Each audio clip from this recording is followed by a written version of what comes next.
So I will be doing my persuasive speech on if NCAA student athletes should get paid or if they should not. And that's an argument that just goes all around the country. We hear all over TV. We hear it everywhere we go. When I'm around school and around my friends, there's a lot of discussions about that. And then a lot of people say, oh, when I go to NCAA and play Division I want to be able to get paid and stuff like that. And then other people say that they shouldn't. And there's a lot of opinions. And what I'm going to try to do here is try to persuade you guys into believing what I believe. And let's get to it. So the first thing I want to talk about is the amount of money that is made by NCAA. So we all know that March of Madness is the biggest event that NCAA holds, and it's pretty much the playoffs of the men's basketball league, and NCAA makes about $1 billion after all the games on March of Madness. That's a lot of money. It is.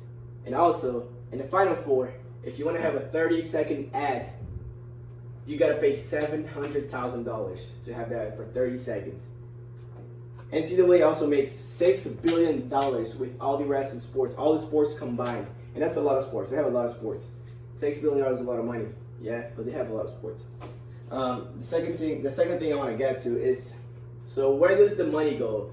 So NCAA claims that the money goes in like 6 separate ways. So the first way they say is that they try to give Division I schools the opportunity to give more scholarship to athletes, so they're able to come and attend those schools. It also they give it to some conferences there, some like conferences of the Division I conferences, and then some independent schools, the money to help them organize their teams, organize their conference, the tournaments, and everything, so they're able to have something, some like professional kind of environment.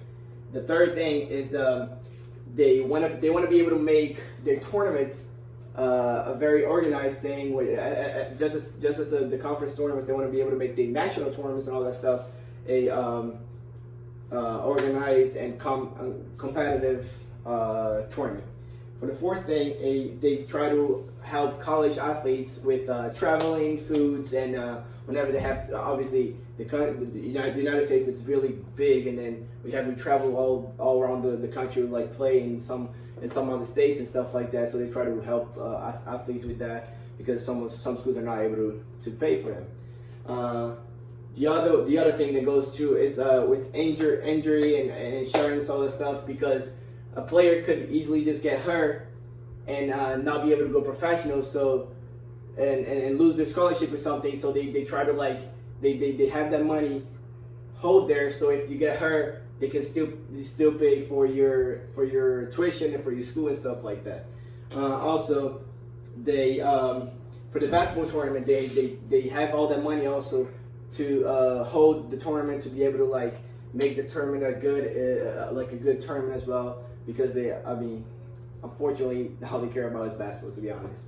But anyways, so some people say that they should get paid because they say that being a student athlete at NCAA is a full-time job, which means they have to train every day. They have to go to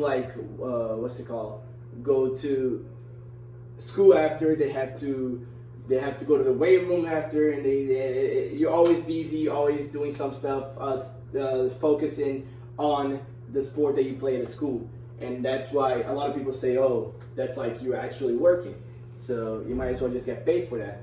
And they also say that all the athletes, they bring a lot of money into the company. And that's true with selling of shirts, especially for basketball, football. Like, they sell a lot of shirts, and there's the name of the players in the back and stuff like that. So people argue saying that those players should get the money from the shirts they're sold with their name.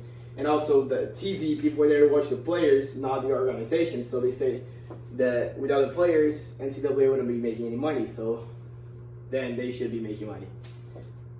Well, my opinion is that they should not get paid. And why I think they should not get paid is pretty much because of 3 things. First of them is because if you think about it, if scholarships were taken away and you just get paid instead, So if you think about it, you think, oh, if you get paid, you have so much money, then you don't even have to worry about your tuition. But that's not true. If you think about it, you're gonna have to pay taxes. You're gonna have so much other stuff to worry about when you're getting paid that you're not gonna be able to pay your own tuition. And depending on how much money you make, like taxes are too big. You can't even like be able to pay for yourself to eat, to even go to school.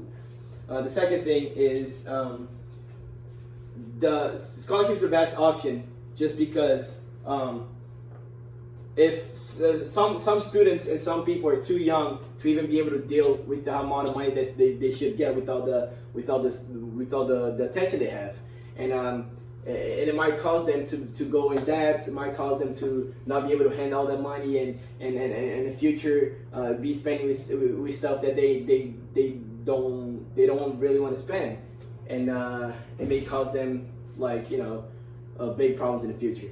And the third thing is that like it would just change the nature of going to college and being a student. Like you're going to college to get an education. You're not going to college to be paid to play a sport or something. You're going to college so you get an education. You go to college. It's hard to get in college and to go to play a sport, because I mean, it's not a lot of people. It's actually 7% of high schoolers actually end up going to NCAA to play a sport. And I mean, I believe that, and that's why I believe that they should not get paid, because it would just change the whole culture, and that's just not right.